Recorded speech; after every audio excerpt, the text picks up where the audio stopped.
Hello friends, welcome back to our YouTube channel Tech and Cryptos. Today in this video let's learn about how to connect to Instagram and Facebook. So let's get started.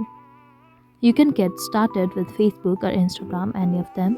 Let's go for Facebook for now and click on this three-line icon in the top right corner and click on settings and click on see more in account center and click on profiles. Now click on add accounts. Now we get the Instagram link here. Enter the email address. Now enter the password and click on login.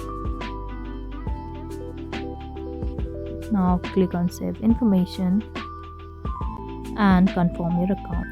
So now we can see our Instagram account here. Now simply click on continue and choose the date of birth and click on continue. And click on yes, finish adding.